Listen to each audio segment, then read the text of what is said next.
Hello, Hello. welcome to this week's Hoppy Valley podcast and video, whatever this is called, Vodcast? Voscast. Sounds I like bet. a sort of like some sort of beverage, I think a podcast can be video format too. I'm not sure. right? Well, whatever it is, this is it. Yeah. And I today's hear it. topic is we're sort of building on one of the previous series discussions about the origins of Burton. We're going to talk about Burton, what we think may have been here at Burton in the what used to be called the Dark Ages. Yeah, can't use that anymore apparently. We can't call it that anymore. Um, the the age between the Romans departing and a little bit more information coming through, which is generally kind of considered to be the Norman conquest, but we're slightly predating that in Burton because we've got our own sort of millennial date of 1002, which is the establishment of Burton Abbey with the charter from King Ethel. Who is it, Jim? Which king? Ethelred, isn't it? Ethelred Ethelred. to Wulfric Spot. So Yeah. we're really talking about this period of time, the second half of the first millennium, 500 to 1000. So a bit of context for that. The Romans have left. Yay. What do we know? What do we know immediately after that, Jim? Well, immediately after the Romans leave, common, I mean, there are some historians who are starting to question this, but common consensus at the moment is there's a power vacuum. Um, there's a power vacuum because the Romans have cleared off, and that leaves nobody in charge. So we enter the Anglo-Saxon period, where we get different kingdoms rising, and we get into what's known as the hept head's gone empty, the heptarchy, because we have these seven um, distinct kingdoms that emerge out of the smaller ones as being the winners, if you like. And then that eventually whittles down until it becomes the last kingdom, a la the TV program, when all the kingdoms have kind of united and become one, and we end up with England. But yeah, so there's a really, I mean, there's several problems with that period. One of which being that most people aren't Christian, and most people are illiterate, which kind of makes it hard to keep records, doesn't it, Blue? I suppose it would do. Yeah. Obviously, some people are Christians because the Romans ended up being Christians, didn't they? So there's a sort of a residue of Christianity here. Although in England, if you use the term for the heptarchy, it's not particularly strong. I think in Ireland it's much stronger. I think Ireland becomes the real hub for Christianity in the sort of North Atlantic, Yeah. and it's from Ireland that a lot of people come in order to spread the message of Christianity to England. Within Ireland itself, we have sort of there's various different saints who are associated with Christianity in Ireland, early saints. We've got, well, just before we start talking about Modwin, just in terms of this, the idea of the provinces that would have been in the Midlands. Obviously, these things change over time with Danish incursion and so on. Danelaw becomes up to the River Trent, and the other side of it being Mercia. It's And interesting to note that Burton actually sits on the north side of the Trent, so would have been the Danelaw, and Stapenhill and Windsor on the other side of the Trent would have been Mercia. Yeah, and certainly pre-Dane conquest, we've also got the seven kingdoms of the Heptarchy themselves waxing and waning and growing and fighting over land. And Mercia, Mercia does at one point become by far and away the largest of the seven kingdoms. Yeah, Um, and under, I think, King Penda is absolutely huge. I mean, he builds Penda's the king that's famous for Offa's Dyke, yeah, keeping the Welsh out. Um, Although that's now under dispute whether it started was the work started before him. Um, but certainly under Penda, Mercia is huge and goes as far south as London and Oxford, and as far north as into Northumbria as people would think about it today. yeah. So over the course of these centuries, the Trent isn't always the boundary between one and another, but sometimes it is. So sometimes it's a frontier. Sometimes Burton becomes a kind of frontier town, frontier settlement. So it's not really a town Yeah, at this point, I suppose. A defensive point, an important defensive point, an important place to hold if you want to have strategic, control over an area. and Um, so sorry. we're just going to say with its Roman road and its bridging point of the Trent. Yes, and certainly I think in terms of even when Mercia um, is massive and the Trent halves it, we have records that describe North Mercia and South Mercia as being divided by the Trent. And that's Um, in Bede's history, isn't it? yeah, that's in the Right. Venerable Bede Yeah. history, and we can take Bede as being a fairly good source. Well, that's the only source. Yeah, yeah, but I um, mean, he's pretty trusted, isn't he? We don't really people don't really point fingers at Bede and try and poke holes in his record, do they? I'm sure there are holes in it.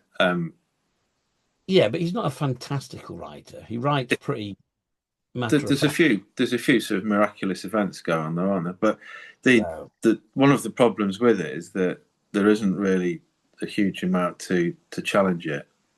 Um, yeah, we don't have a situation where we're saying like, well, this would be fine if Bede hadn't said this, then we could take that to be the case because there often isn't an alternative. But yeah, the situation then in Burton was Burton known as Modwenna's town, is it, or Modwenstow at some point as well? yeah. So we've got various references to Modwenniston, Modwennistow,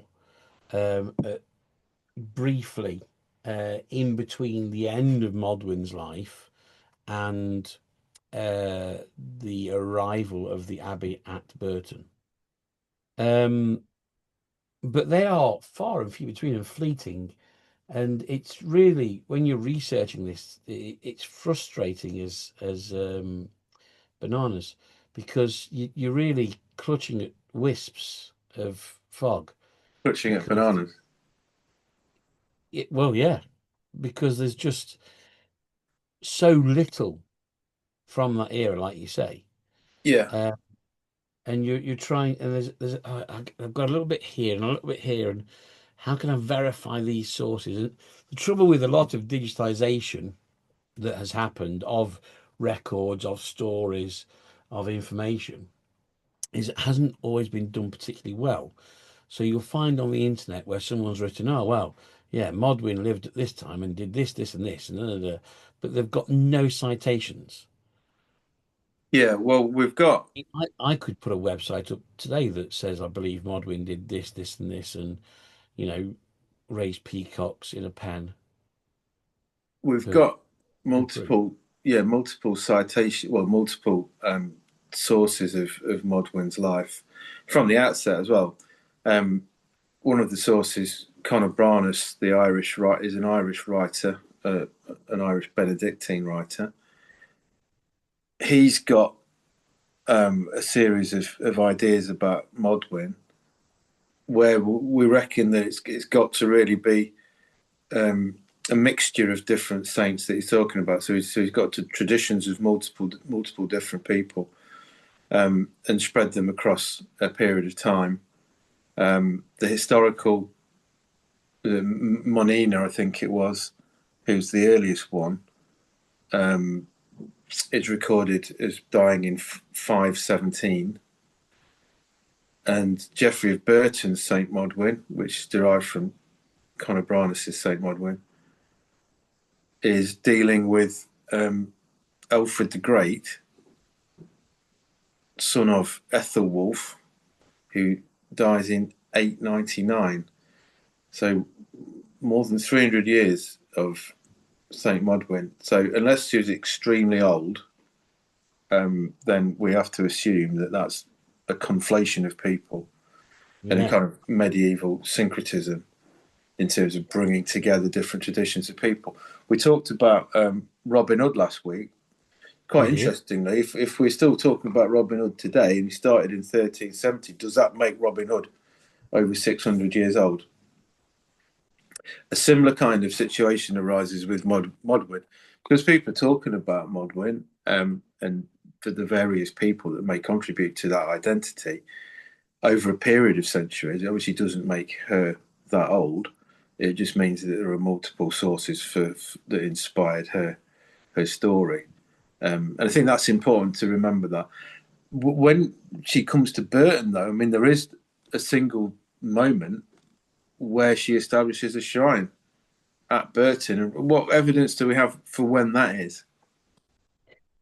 Well, not a great deal, but I've done a little bit of digging and research, and I've come up with an idea based upon the sources we have. So looking at Kanye Branus and what he says, and then later what is said by Abbot Jeffrey. But I also found a writer, Thomas Olden, who I'm going to try and get a copy of his book. He was an Irish fellow of the University of Ireland, who wrote about Modwyn, and he has Modwyn as dealing not with Alfred, but with an Aelfrid, um, not son of Aethelwulf, but son of Oswy.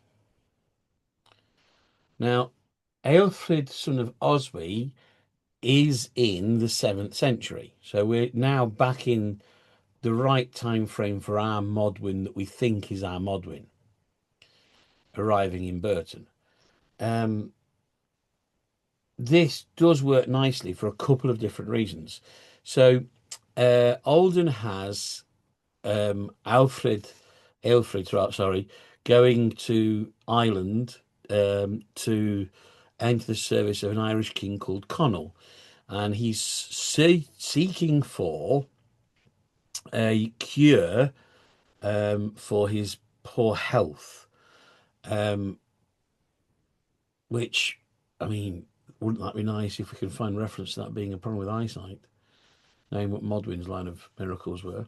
Mm. Um, but certainly, apparently, Modwyn heals Aelfrid, and when he returns home to Northumbria to his father Osby, Connell wants to give him some presents to take with him. Build good, foster good relations with the English, with the Northumbrians. So here's some dollar, some bling to take back with you. And to do this, what he does is he sacks Modwyn's monastery, um, her abbey, to find things to give to Elfrid to take back with him. Well, Modwyn is most perturbed by the sacking of her monastery. Had Modwyn Um, cured his yeah. cured him of something? It's not very Well, grateful. no, so it's Elfrid, she's cured Elfrid, but Connell, who was her king, He's like, oh, he's cured, he's going home. We need to give him some stuff. So Connell nicks it off Modwyn to give to Alfred. Yeah, it's not very sort of not very gracious of him, No. considering that she's already cured him of something. Yeah.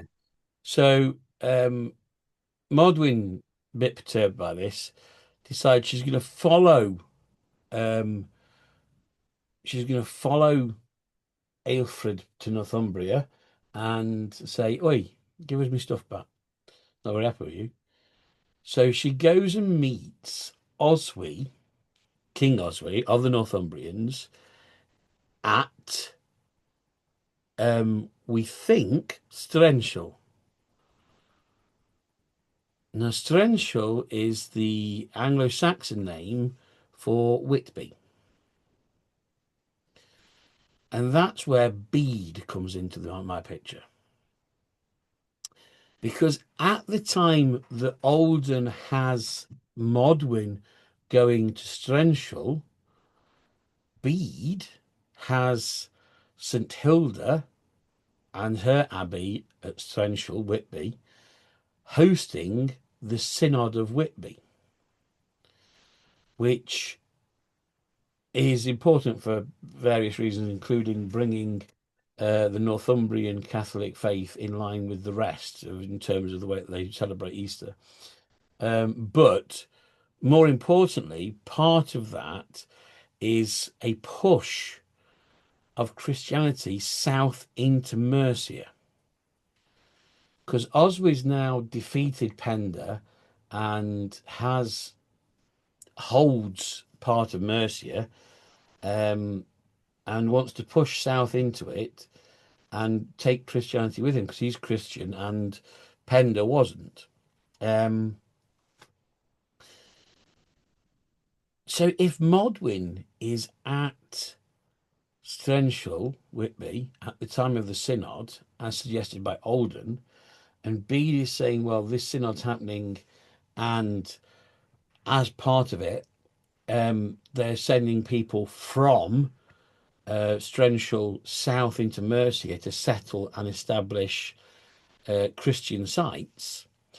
Well, that would tie in beautifully with Modwyn coming to Burton to establish a Christian site. Yeah, I think you've got Christianity is quite well founded in Northumbria before it really gets established in somewhere like Mercia. So there's this political incentive. There's definitely a movement to establish sites, shrines, ecclesiastical bases, clergy, and that sort of fits in perfectly with the timeline of the 7th century establishment at Burton by St Modwyn, doesn't it? Yeah. Now, certainly at that point, I don't think it's called Burton. And I don't think it can be called Burton until at the earliest the reign of Alfred the Great. Because as we said in the last podcast on this theme, a burh is an Anglo-Saxon fortification, which is pretty much the invention of Alfred. It's Alfred who's going around creating burhs. Yeah, And then after he dies, his son Edward the First, Edward the Elder, and Lady Ethelfled of the Mercians, they are going around continuing creating burhs. yeah. We know that Ethelfled created defensive positions, these burhs. She did it at Tamworth. She did it in quite a few places across the Midlands. I think possibly at Runcorn, yeah, the Runcorn, but was one at Lichfield as well. Stafford, definitely Stafford. Stafford, yeah, sorry. So if you're going around between sort of Tamworth and Stafford, and you're fighting, she fought a battle which she won at Derby against the Vikings. I mean, Burton's pretty much right there as a Yeah, and with a strategic significance with the river crossing and Ricknold Street in proximity. So it would seem pretty reasonable to suggest that Ethelfled would have fortified something at this point. So that's at the point where it would start to be referred to as Burton, and that would probably be the early 900s. Yeah, well, I I did some research on this as well, Blue, because I really want to pin Ethelfled to Burton because I'm convinced Ethelfled is the person who fortifies the town, calls it Burton, and in essential, uh, founds Burton on Trent. Because the Trent's been here. I mean, Bede refers to the Trent, so it's but the river itself has had that name for much longer. Um, Yeah.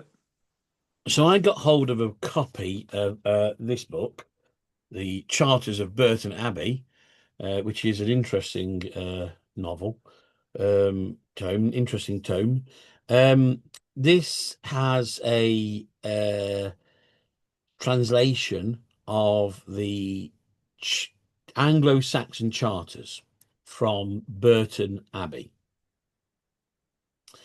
So this is everything that's written down at Burton Abbey in between its founding in 1004, when Ethelred grants. So there's a charter in here. The charter from King Ethelred, granting the and confirming the right. So King Ethelred confirms the endowment of Burton Abbey and grants privileges AD 1004. And there's a copy of that charter at Aberystwyth National Library, Wales, deposited there by the Marquess of Anglesey. So that to me is like, whoa, here we go. Burton on the map, 1004. Ethelred's confirmed the endowment of Burton Abbey. The trouble is, Blue, in terms of the Anglo-Saxon charters, because this is every charter in between, um, during the Anglo-Saxon period of Burton, so up until the Norman conquest, um, the confirmation of Burton Abbey is charter number 28. So the first 27 charters that are recorded at Burton Abbey are recorded before Burton Abbey exists. As an abbey, yeah. This is got interest, isn't it? Because it means that something's here in Burton before it becomes an abbey. Certainly, I mean, if you go immediately the charter before the endowment of the abbey, for Wulfric, is Ethelred granting 3 hides at Abbots Bromley, Staffordshire, to Wulfric in 996. So we've gone 8 years earlier just to the number 27. Mm. But for me, what was most interesting and most beautiful was actually the first charter recorded at Burton Abbey.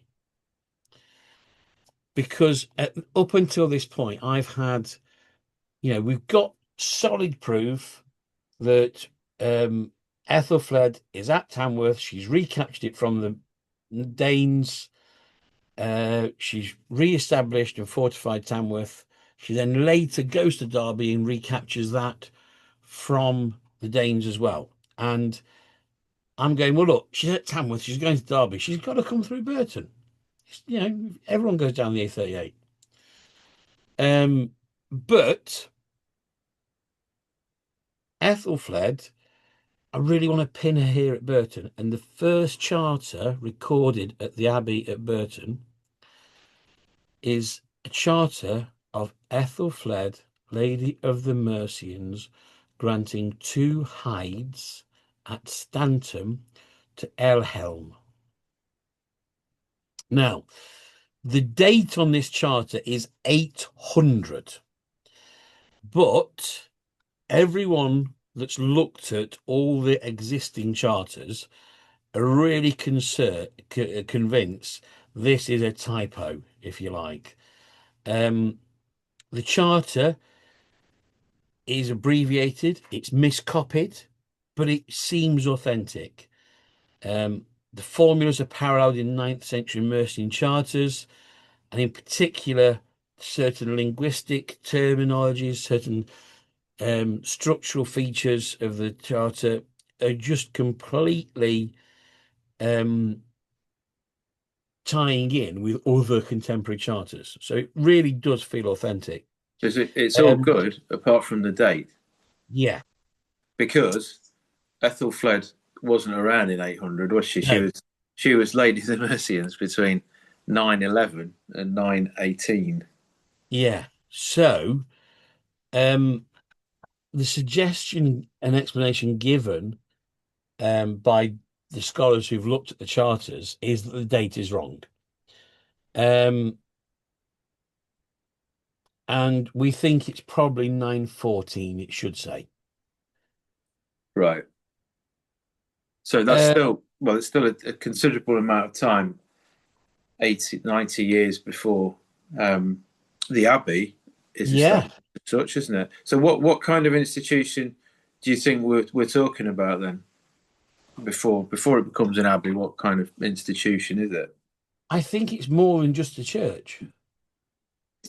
I think, I mean, and I have found really tempting references that I can't find citations for. I can't find any evidence, but there are really tempting to believe references on the internet of an abbey at Burton before the abbey at Burton.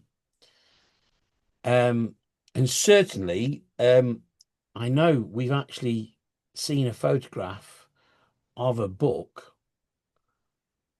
which we can't find hiding a hair of evidence of the publications, but we've seen a photograph of a book telling us about the abbey at Burton pre 1004, haven't we? Yeah, what we're sort of putting in here is a bit of a kind of appeal to anyone who might have any sources about, that could shed light on the history of what was here at Burton before the Abbey, so it's between sort of before 1002, in terms of what that ecclesiastical establishment was. Um, there are some sources we are aware of that talk about the shrine that St Modwyn made, dedicated to St Andrew, hence the Andrassy Isle. And we might just talk a little bit about, I think we did in the last season's podcast, a little bit about St Modwyn's Orchard. But the this source that Jim's referring to, if anyone's got a copy of this kind of prehistory of Burton Abbey, we'd love to hear from you. We'd love you to give us some information from it, um, or if you know whereabouts of any copies or any kind of digitization of it. We can't find it digitized, so not to say it doesn't exist, but if you know of it and know of its whereabouts, please let us know. Yeah, please, please, please, because it's really frustrating when you're doing the research and you just keep getting these little dead ends and no moments of, oh, that's so tempting to believe, but there's no citation, there's no evidence, and um we can't take things for granted. We've got to try and find these bits, and I think particularly, I mean, we talked about what was formerly known as the Dark Ages. Um, the reason it was given that name is because of the lack of record during it. Um, but there are some records out there, but it's finding them and it's the rereading of them. And it doesn't mean that they've not been read. They've probably been read by lots and lots of people. But if they've not been read by someone who is also holding the bits of a puzzle that are relevant for something else, it's like exactly what happened with the Princes of the Tower, isn't it? Until somebody read the same bits of paper, the fitting bits of paper from 4 or 5 different geographical locations, and went, oh, I've got all 4 or 5 bits of knowledge now that it ties together and makes the evidence that we need. Yeah, I think we're looking at it from a very much from a Burton perspective as well. We're trying to find history of place, and a lot of historians may not have been looking at those documents with the same sort of hat on, if you like. And that's why all these things are always worth revisiting. And it might very well be the case that these questions can be answered and the documents exist in archives such as Aberystwyth or at Stafford, but they just haven't been looked at by somebody who's looking for the same things that we are. So any other information anyone may have would be gratefully received.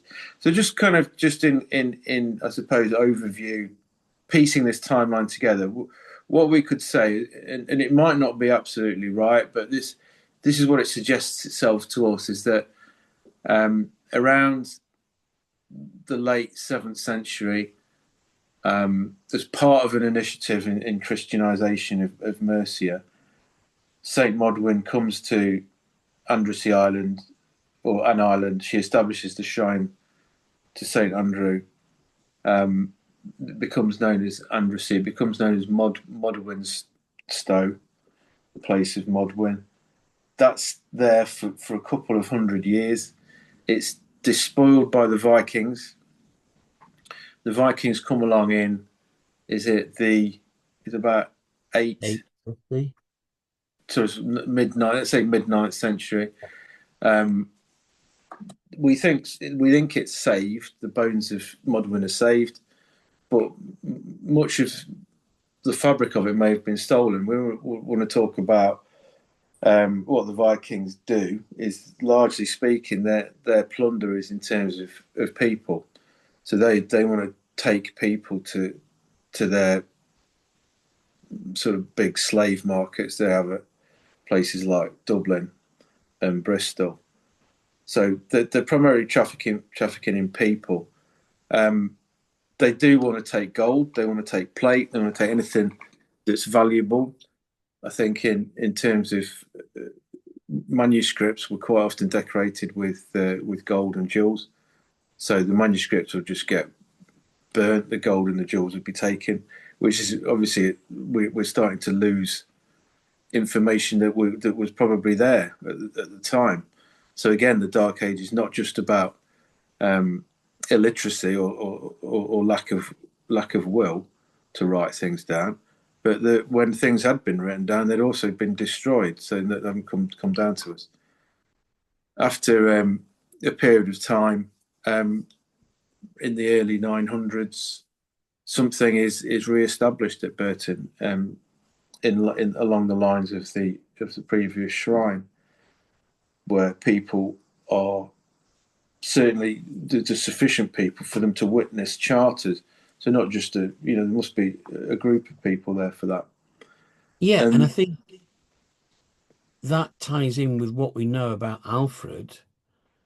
Um, Alfred, as a Christian, really sees the value in reading and writing, and he makes an effort to become literate himself. And with that, um, we we can then say, well, hold on. If he's creating birds, if he's spreading Christianity, he's going to be taking some of these monks with him who can read and write and record stuff. yeah, I mean, a lot of the evidence we have is to do with ownership and taxation, isn't it? yeah, but like land grants, land charters are a big part of it. Yeah, Yeah.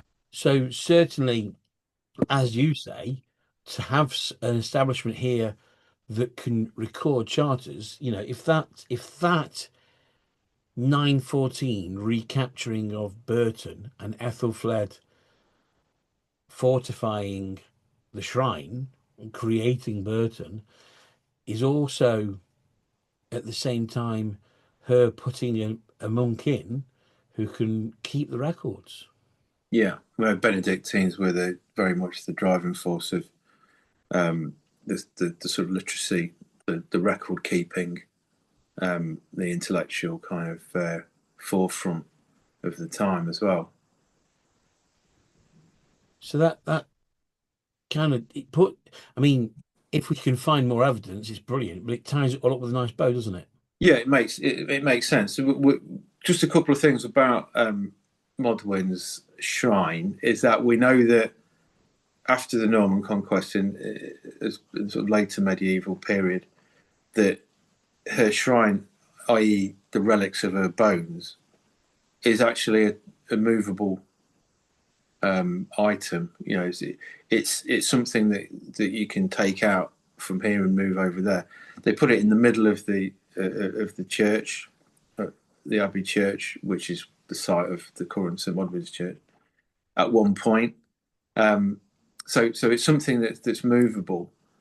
It's something that lasted until the Reformation, and was a great draw for visitors. And it's recorded when it was removed by someone called, is it one Bassett, Mr. Bassett, I forget now, but yeah, who, on behalf of Thomas Cromwell, if that's the right Cromwell, I think it is. Yeah, Thomas Cromwell, removes her with her red cow and staff, and takes her to London, together with an image of Anne of Buxton. And there they are, these beautiful medieval items are destroyed. So we've sort of pieced together a bit of a timeline there. It involves the kind of context, the political context of the time.